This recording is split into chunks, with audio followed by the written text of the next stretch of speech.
podcast about comics. A podcast about comics. Welcome back to another episode of A Podcast About Comics. This is your boy T'Challa BP74 and my man Kei'Tano. We are back in the house this evening, all to talk about the Batman. But before we get going, make sure to hit that like and subscribe. Follow us with all news, rumors, confirmations, and gossip. Kei'Tano, how are you doing this evening? I'm doing excellent. How about you? I'm excited. I'm ready to talk all about the Batman, baby. I'd like to start off by saying I really would have liked to have watched it again before doing this. Okay. Well, that was like a 3-hour film. It is.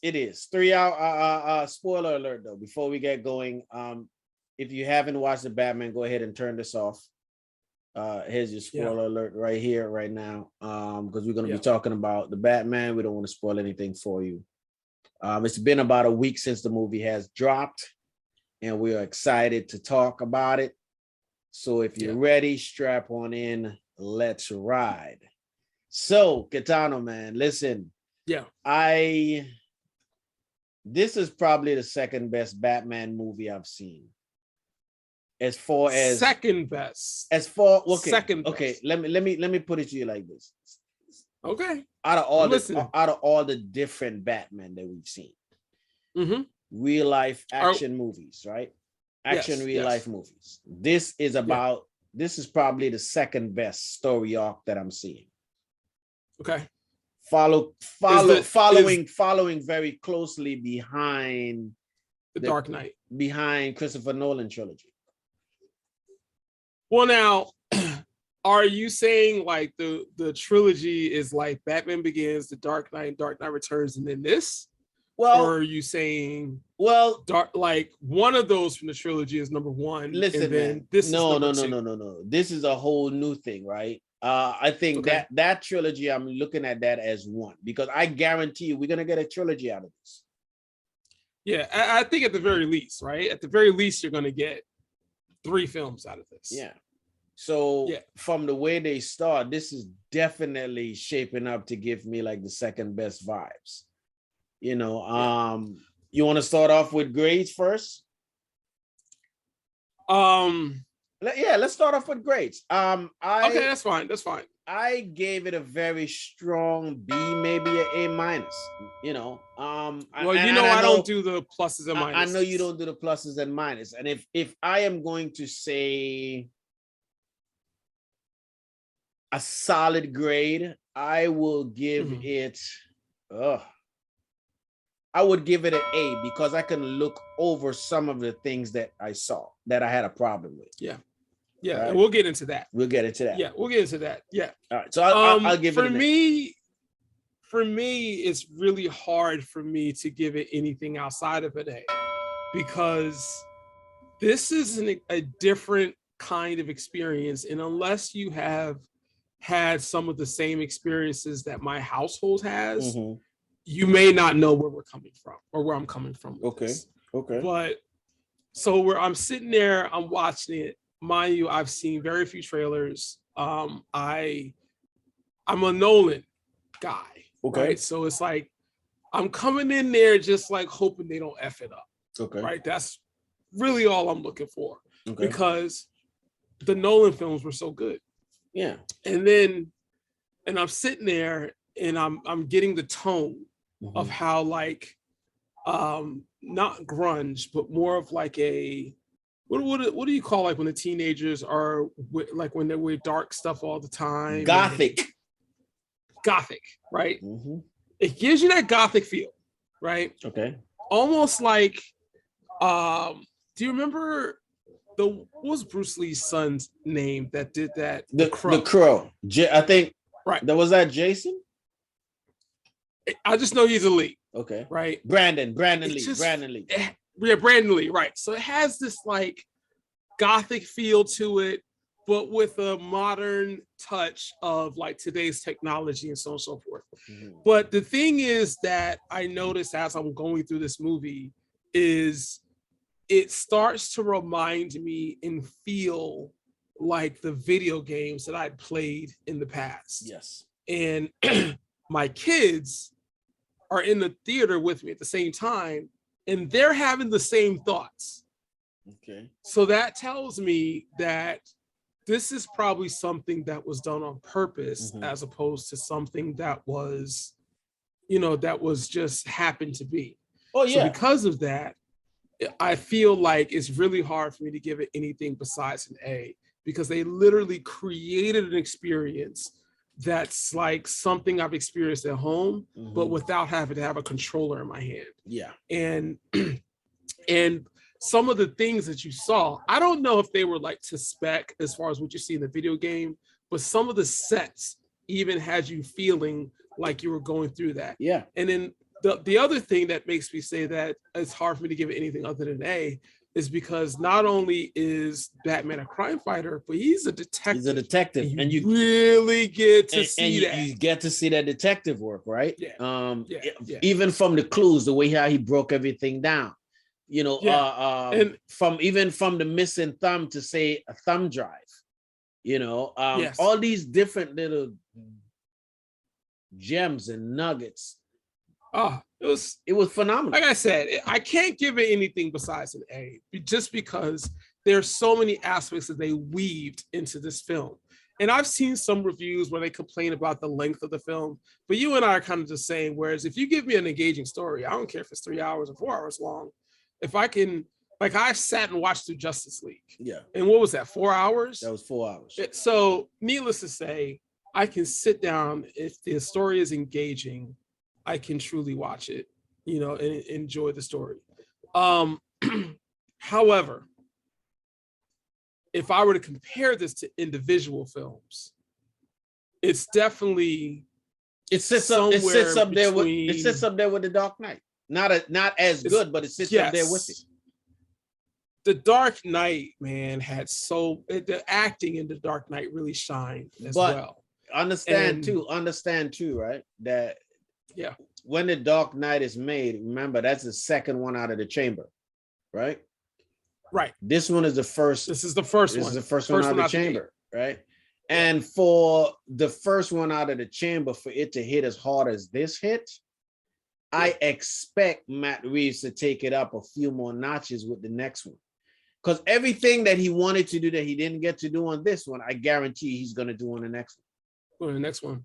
The thing is, I like the way the story picks up like this is like year 2. Yeah, 2 years in, yeah. Yeah, and you're still seeing him make some mistakes. You're seeing how good of a detective he is, and you are seeing how much of a troubled human being this man is. And that's something that we don't typically get. Not just do we get to see him in year 2, right? But he's not even branded that much as the Batman yet, right? Right, he's Vengeance. A lot of people are calling him Vengeance. And he even uses it. He uses it in one of his famous quotes, "I am vengeance." Right. All right, so let me paint this picture. You're sitting in the theater, you're watching this film, and the gang chases the guy from the subway, and they got him backed up. They get the kid from Titans. I don't know his name. Tim Drake. But they're like, You mean the actor who he plays? The actor. Okay. They got the actor. The actor who played him. Yeah. And they're like, knock him out. And then the camera goes to the dark hallway. And I love the way they use. It's completely black. I mean, this isn't even shadow. This is a dark corridor. And you hear the footsteps. Even before you get there for a minute, let's talk about the dark corridor, right? Because they showed it that people were doing some cruddy stuff, and they saw a dark hallway or dark corridor or a dark alley and couldn't see anything that was coming out of the alley. But at this point, he's known to walk out of the shadows. Yeah. So there's clearly word going around Gotham that he comes out. Word is going around, but you can tell that this is still new though, because they don't even think that this guy is going to show up. And when he does show up, they're like, who is this guy? Like, almost like, do you see the getup on this dude? And then when he fights the first guy and he pounds him and he says, "I am vengeance," you can tell that there's this brutality to the way he fights. Yeah. And it's the type of brutality like, yo, this guy has some issues that he's got to work out. Mm-hmm. And he's working them out with his fist. So, and you know, and then you find out, like, when he goes to the first crime scene that he goes to with Gordon, or the first one we see, he's slowly walking through the room. He's slowly looking at every aspect. And you don't find out till later, that's not for dramatic purpose. That's because he's recording everything he sees. I mean, it's phenomenal, man. It's phenomenal. Just that segment alone lets you know that, you know, you always say this when we start the cast, strap in, let's ride. That's right. And if you haven't strapped in at the point where he goes through that subway scene and then into Gordon's scene, and then like people are like, yo, what's he doing here? But yet people stand aside and let him do his work. Dude, strap in and let's ride. That's right. That's what that was. What I love about here though is just how smart he is as well, right? But it showed me that he's smart, but there was something that Matt Reeves did that I didn't like. And this was one of the issues. I had a couple of issues, right? One of the issues I had was when he took his shirt off. He looked like he's bony. He looked like this. He's skinny. He looked like this anorexic kid. So I felt like he needed a few sandwiches, right?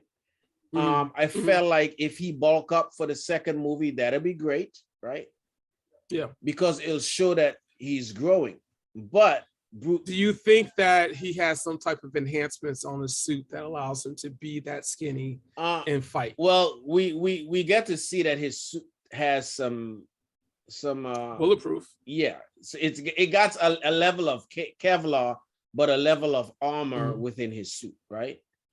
But it also bothered me that when he removed it, he looked so tiny. Bruce Wayne's Batman is 6'4", 250 pounds, 245 pounds. And this is easily solved with just getting a stand-in. They do stand-ins all the time. It is. Also, there were times when he was going by cops, and I don't know if he was standing on something or if the cop was crouched down, but the cop like looked up at him as this towering, menacing. It's most likely just camera angles. Camera angles, right? But when he took his shirt off, he looked like he pales in comparison to what Bruce Wayne / Batman looked like, right? Yeah. First problem I had. Second problem I had, when he takes the blast to the face, right? I think at this point, this is the crooked cop. Why is the bottom of his face still on there? You see what I'm saying? There's no damage to his face. And I'm like, come on, man. That's C4, man. That's explosives, right? Yeah. And even though he put his hands in front of his face, or one of his hands in front of his face, he still should have had some physical damage to his face. Also, when he's flying, when he jumps off the thing and he glides, whatever, he hits his head, and the force with how he hits his head, bro, he's supposed to be laid up with a concussion somewhere. Yeah. So those things for me was so far out when it comes to reaching that they bothered me because I couldn't relate to that because that just didn't make sense. And I know there's a thing called movie magic, right? Well, I mean, this is, there's movie magic, and then there's, you want it to be as relatively accurate as you can, right? This is similar to the Western on Netflix where they're shooting up the train. They have revolvers, and yet they have a scene of all the casings hitting the ground. It's like, dude, there are no casings hitting the ground if you're using revolvers. Right. So it's like they added that in for dramatic effect. But here's the thing, though, man. People who are gun enthusiasts or gun, realists, right? Who uses firearms, right? They're gonna look at that and be like me having such a huge problem with John Wick. No gun don't have 25 bullets before you reload. I'm sorry, it's just ridiculous. Even when you Not without having an extra long magazine, man, right? yeah. If you have an extended clip, then we could say, okay, maybe you had 30 rounds in that clip, right? But if you have a regular clip, man, and you bust in 25 bullets, like, come on, that's not real. Right. You shooting with a 45, or you shooting with a 9mm or 375 or 320 or whatever. It's just the amount of bullets that you're squeezing out of the gun isn't accurate. So to get for an explosion in to all hit these you, films, so with an explosion like that, of that magnitude to hit you in your face, where's the damage from the shrapnel? Because a part of your face is out. Right. From it, these are mistakes that could have been easily resolved in the production process, and for all three films, right? That now John Wick gets away with just being such a massive action film, and you get so engrossed in Keanu Reeves and the way he eliminates his targets, because he just doesn't make a shot. He might shoot the same guy like 3 or 4 times to make sure he's dead. Yeah. So we get so wrapped up in the way John. But here's the thing: if we're willing to even overlook. if John fights this way, and I'm very much okay with him fighting that way, make it realistic. So he squeezed off 12 rounds, drop the clip, add another clip. Yeah, and you're not wrong. You're not wrong. But we overlook these things when we're watching a John Wick film because all the other elements are so good. In this film, I feel like all the other elements are just that good. However, you raised fair points on all three of those things. One thing you told me, or we talked about on the phone, days before, was how tall Batman is. And he's not that tall in this. Again, he's 6'4". So it kind of, those things bothered me, but it didn't bother me enough for me to say, okay, I can't get past that, because the movie itself was just so great. It was rich storytelling. Let's talk for a minute. Let's talk for a minute about Zoe Kravitz, aka Selina Kyle. All right, so I'll let you go first. Selina Kyle.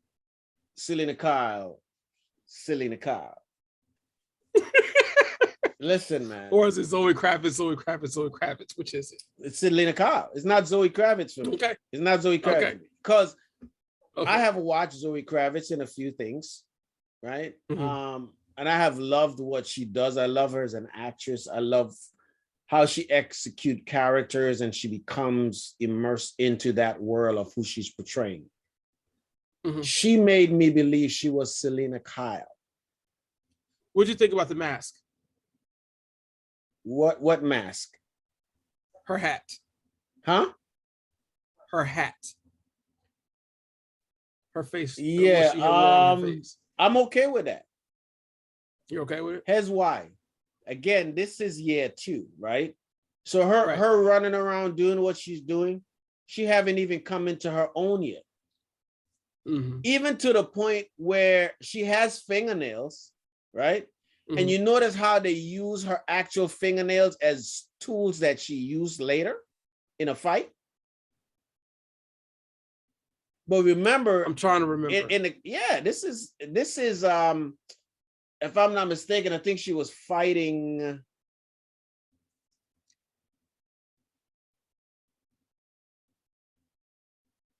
She was fighting.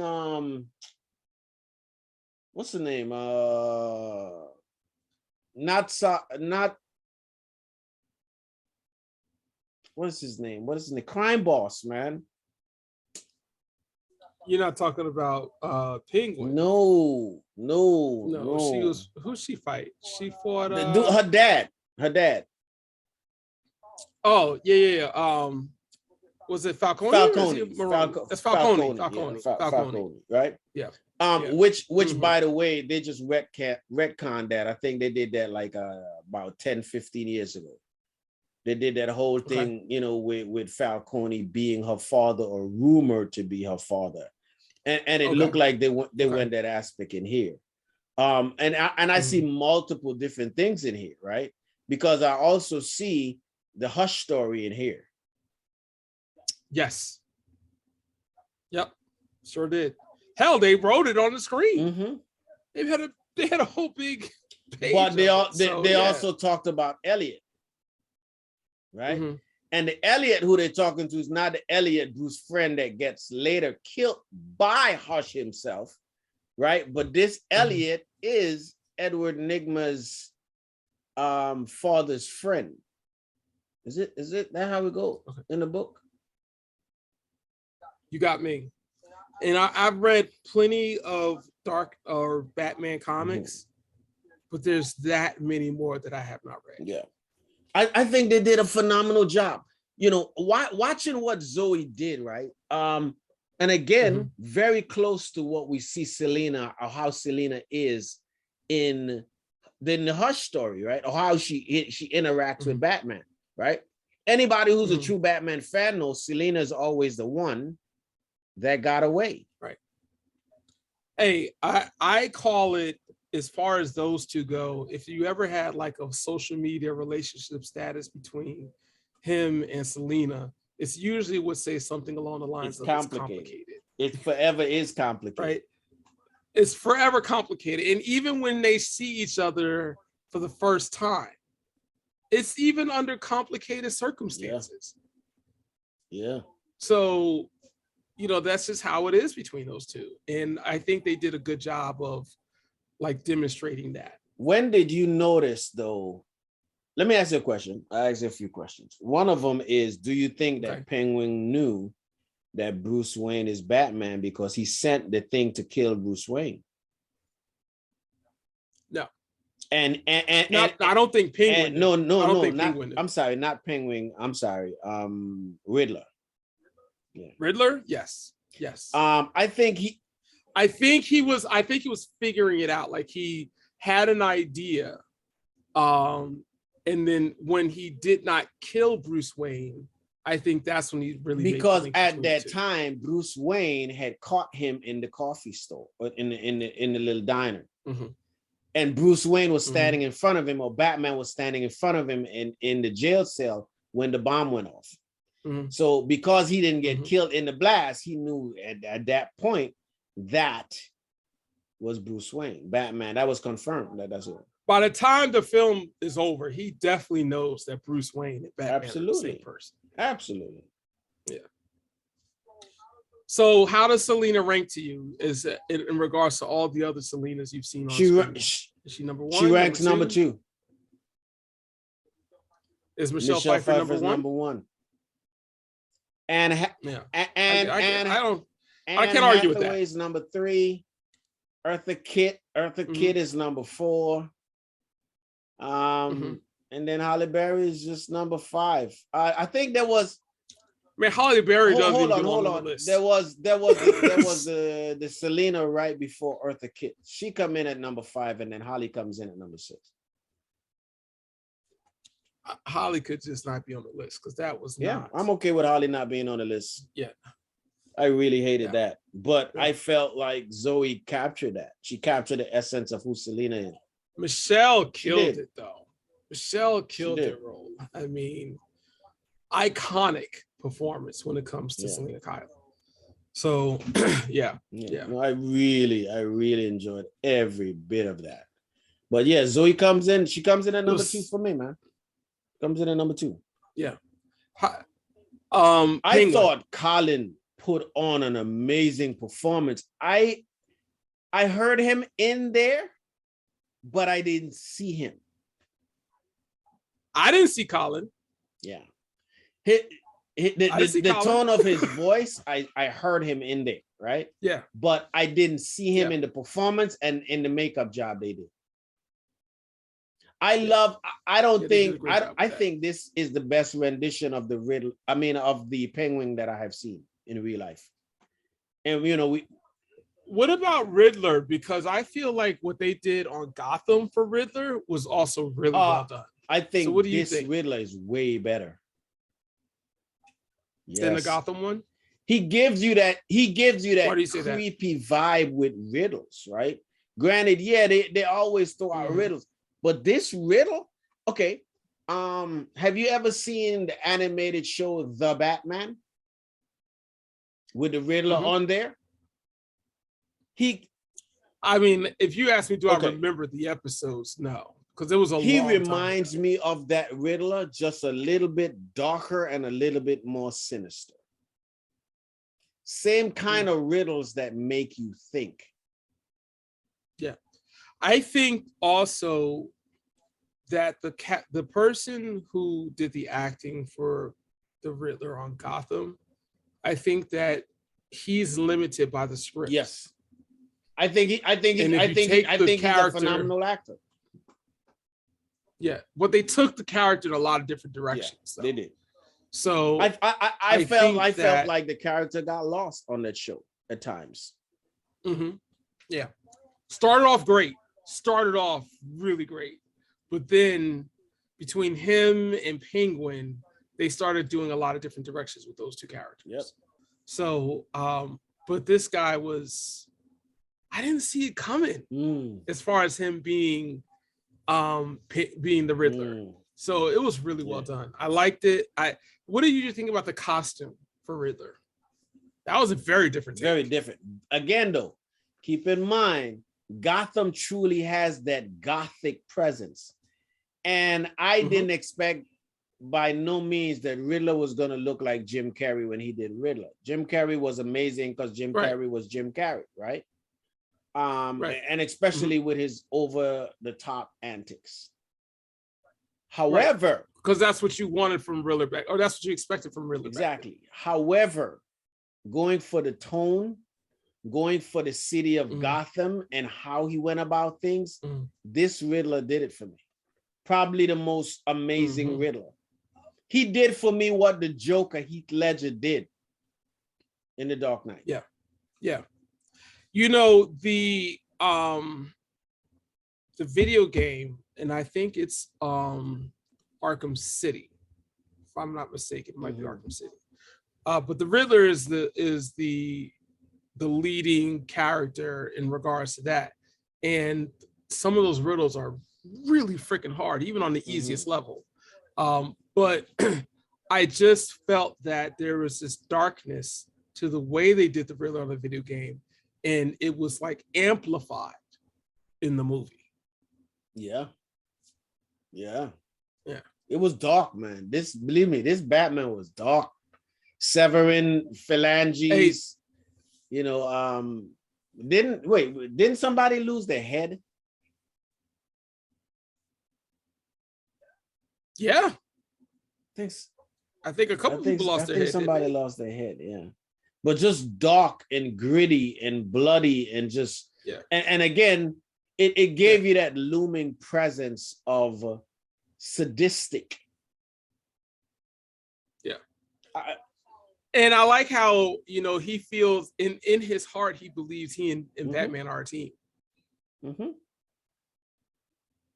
Like they're playing this game together and exposing people, while it goes on. What they did with Riddler here is it's not as epic as what they did with Joker in The Dark Knight. Okay. But it was freaking amazing. I didn't expect them to give me exactly what they did with the Joker, otherwise it wouldn't make the Riddler the Riddler. I thought what they gave me with the Riddler was perfect. I hated. I mean, go ahead. I was gonna say what I mean is though, like the impact that the Joker had on the audience, the performance that Heath Ledger did. I felt like they were doing something similar to that with the Riddler in this movie. As far as the way that character impacts. And again, even when you think they got him right, he's like, no. Checkmate. And the bombs go off and the city of Gotham gets flooded. What do you think about the Riddler's endgame in this from a writing standpoint? Oh, I thought the end game was perfect. I thought the execution of the end game was perfect. Blowing the levees, having everybody inside the room, the flood coming in, all those things. Yeah, the only thing that was a look at what the Riddler did though, right? The Riddler gathered everybody together and said, I'm gonna eliminate everybody.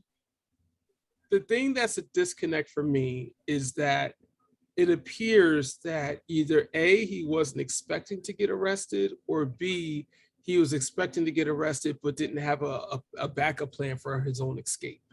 I disagree. I felt he knew eventually either he was gonna get caught by the Batman or he was gonna get caught by the police. And that was his end game, was blowing them levees. Because they wasn't gonna stop them. But why? Huh? But no plan for his own self-preservation. Why? I want to expose y'all for the sake of exposing y'all.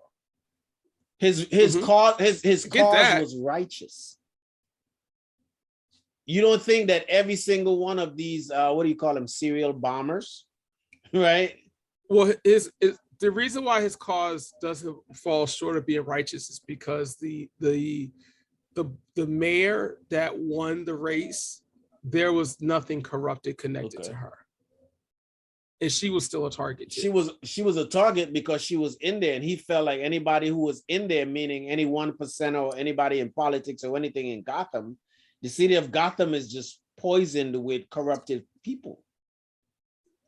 Yeah, but everybody else I think he had dirt on everybody else though. Yeah, right. If you had given him long enough, you would have get some dirt on her. All politicians, man. Come on. We know that to be in real life. Yes. We know that to be in real life. All politicians, somewhere, somehow. They compromise, and the moment you compromise, it makes you dirty. At the end of the day, it was just a fantastic man. Fantastic. I love everybody. I love how everybody executed their characters. I love the character building. I can't wait to see where they take it. You know what I mean? I got a very Bane, when he hit himself with the adrenaline. Was it me and you that talked about that? Dude. Yes. I mean, I forgot all about the adrenaline. A lot of people, there's been a lot of people on the forums asking if that's like a doorway to the Bane serum thing, right? I doubt it. I do too. I doubt it. I do too. And only again, because that was adrenaline, and he didn't get bulky or anything. So I don't think, but a few people had asked that. Although, when you saw him take the adrenaline shot, I don't know if you had the same thought that I had, but I was like, somebody about to pay for this. Oh, I thought somebody was dead. I was like, this is the moment Batman kills somebody, and then he makes the oath never to kill again. This guy's not gonna live. He's not gonna live. Yeah. So it was, man. I cannot say enough about this film. I love him. I love him knowing that he could get electrocuted, but his suit could take it, and he needed to sacrifice himself to save the people. Because if that post had fell, that the lamp, whatever it was, the jumbotron. If that had fell in the water, that was it. Mm-hmm. Everybody was electrocuted. So he cut it, saves everybody, and then even though people is judging him, he's like, yo, let me lead you to safety. Hey, at the end of the day, he's going to do what he does, which is protect the people of Gotham, and he's a detective, right? So it will be interesting to see how he goes from being like converted from just being vengeance to being either A, the Dark Knight, or B, just Batman. Well, because no one called him Batman. Well, not true, because on them postcards it was to the Batman. Yeah, fair point. Right. So fair point. But nobody called him that out loud. They would only call him Vengeance. Yeah.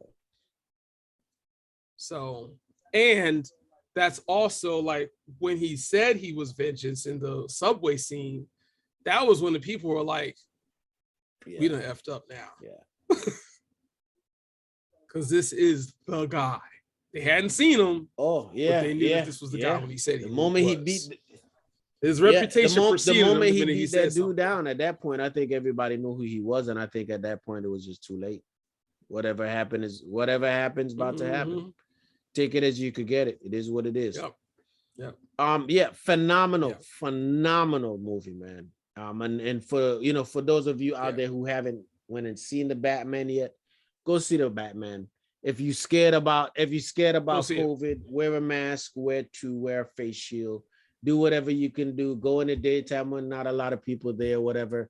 Get vaccinated, do whatever you need to do, but get out there and go see the movie. It's an amazing movie, man. Check this amazing film. movie. Yeah. Yeah. Yeah. So yeah, love it. Love every aspect of it. But my favorite person in it was Selina. Yep. That was my favorite. That was your favorite?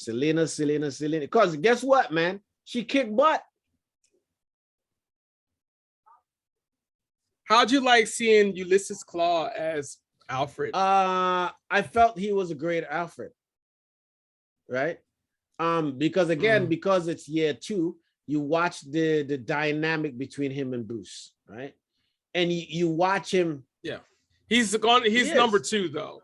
Because he's the number 2 Alfred, because the one that they had playing in the Nolan films, and any other time I could tell you his name, but right now it's slipping me.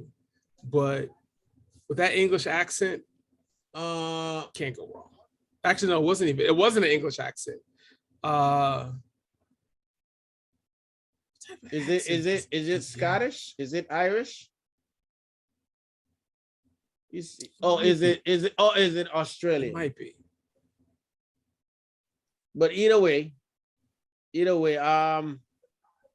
I think it's got to be English, because like Alfred is from England, isn't he?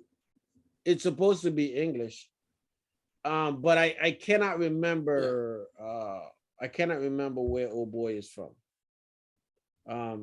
What is his name again? Which one? This movie or from the previous one? That is his. This actor is, because he ends up Andy Serkis. Yes. Yeah. And again, this is movie 1, right? So maybe we don't and again, it's only year 2, right? Right. Because I got that father vibe from him when he's talking to Bruce, and Bruce is like, I don't care about that. And he's like, yo, this is your family. And you're not my father. He's like, you're not my dad. He's like, you're not my father. You're not my dad. Yeah. So it was from the previous one, it was Michael Caine. That played Alfred. Yes.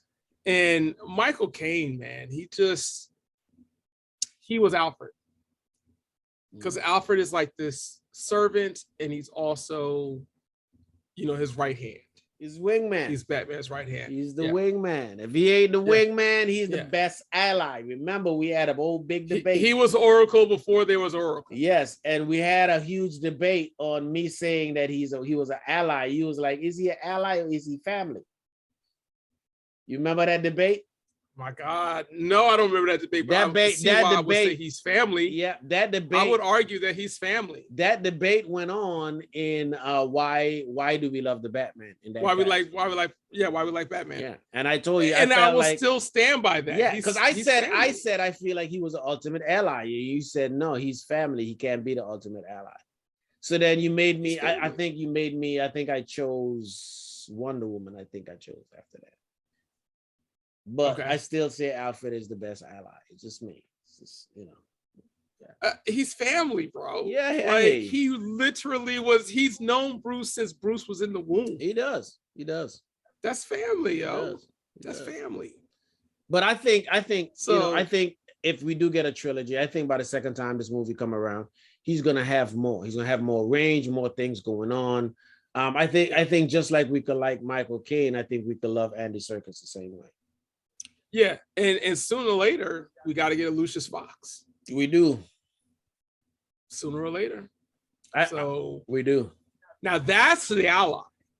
Lucius Fox is like your ultimate ally. Why? Because he's like Q from... He's not He's family. Q from James Bond, who gives you weapons. Yeah, that's right.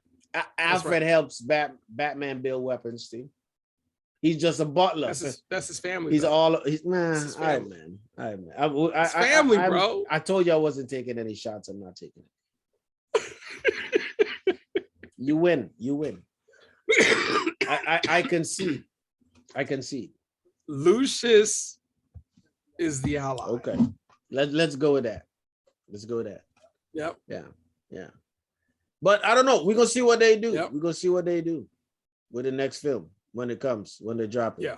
It's supposed to be totally different. The guy who's playing the Joker, because we get to see the scene with the guy in the jail cell that the Riddler's talking to, right? And you hear him talk about, you know, being a clown and so on and so on. And it's revealed that he is playing the Joker. That's the same guy that's on Eternals as Druid. Oh, is the that? mind controlling dude? Yeah. Oh, hey man, I don't know if it's possible to do a better Joker than Heath Ledger, but we'll see. We'll see.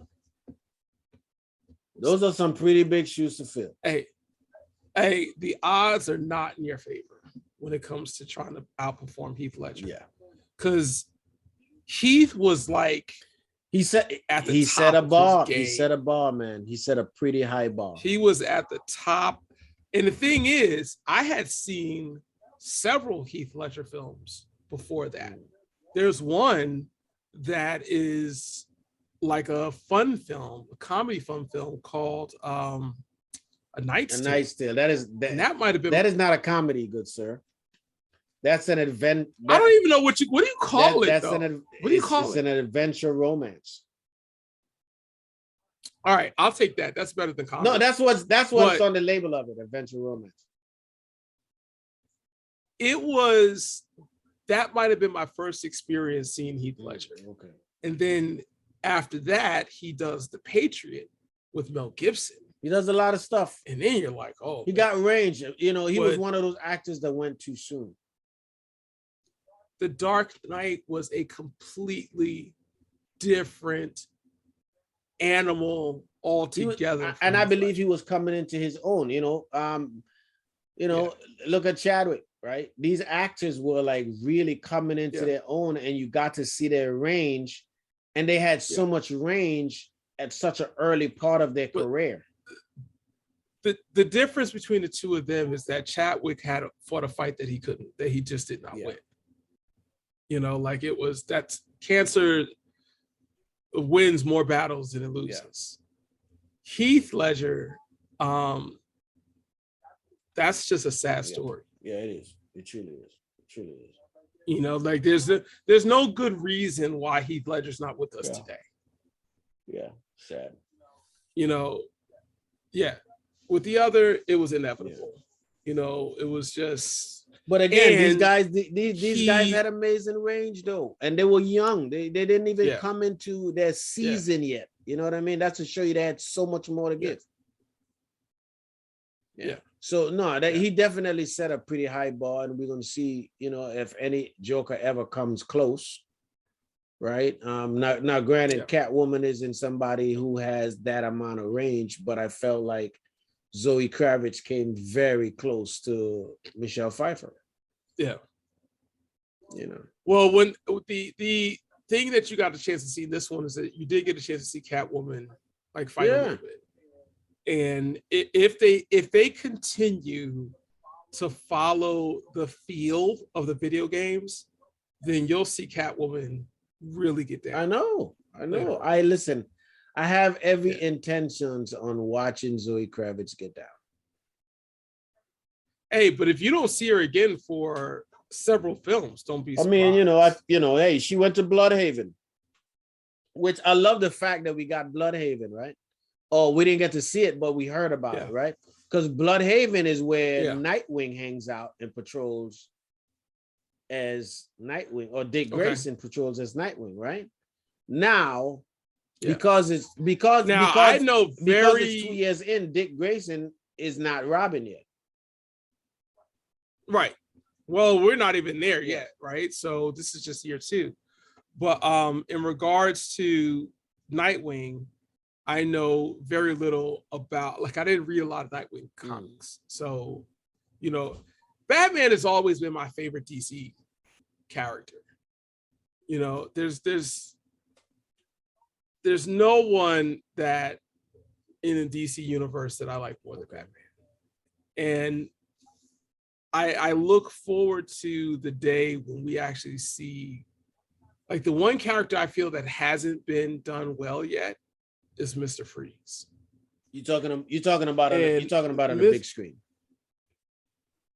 On any screen. On any screen. I mean, it was all right in Gotham, but I I love maybe one or two Mr. Freezes. One of them was again on the animated show, The Batman. I like that Mr. Freeze. Well, I'm talking live action though. So we only had one Mr. Freeze live action. That was Arnold Schwarzenegger. Who was the second one? Well, we had him. We had Arnold Schwarzenegger. We also had one in Gotham. Oh yeah, yeah. Both of them was lame. Yeah, both of them was lame. Yeah.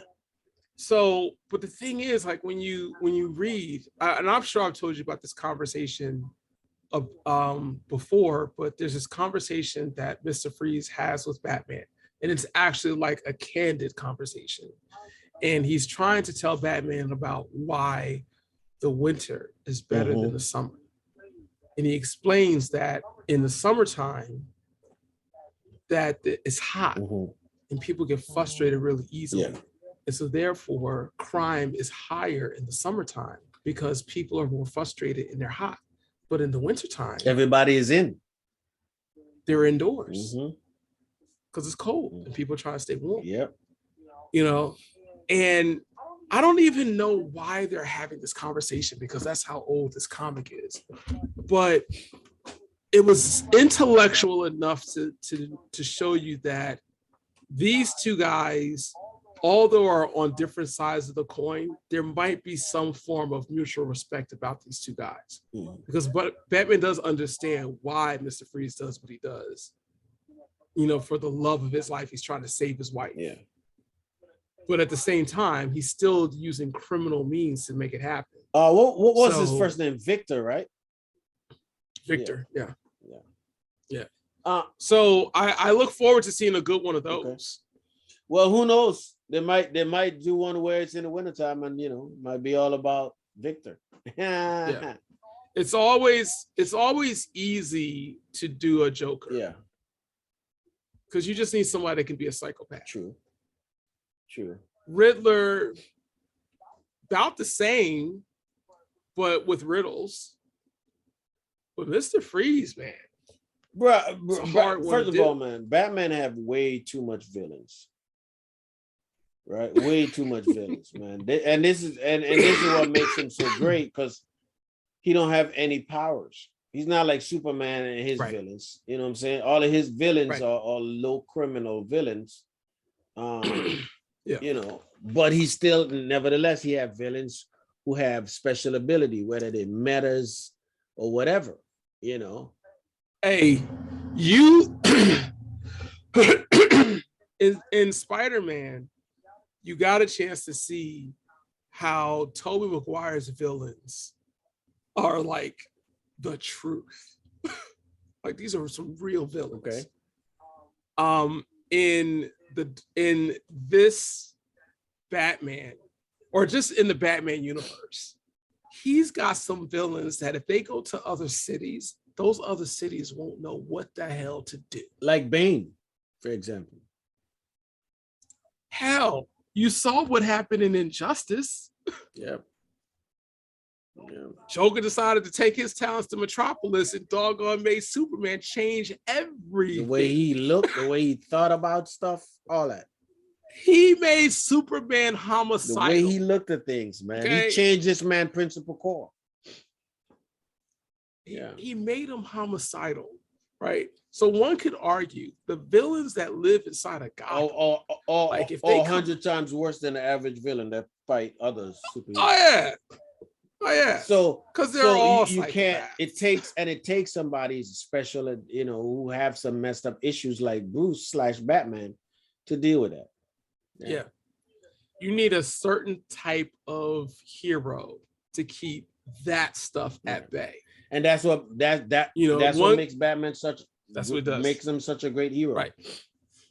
Yeah. One could argue that any of these villains that come out of Gotham could just tear up a whole nother city and they won't know what to do. So therefore, yeah, absolutely. You need a person like Batman to handle Gotham. Absolutely. Yeah. Yeah, man. This was a great cast, man. I had a good time. It was. Yeah. It was. I enjoyed it. Yeah, I definitely enjoyed it. So for you guys out there who haven't seen Batman and you listen to this, shame on you. You should have went and watched this first. But anyway, go out, see the movie. Phenomenal movie. But for now, this is your boy. We getting out of here. This is your boy T'Challa BP 74 and my man Kei'Tano. You guys have a great evening. Goodbye.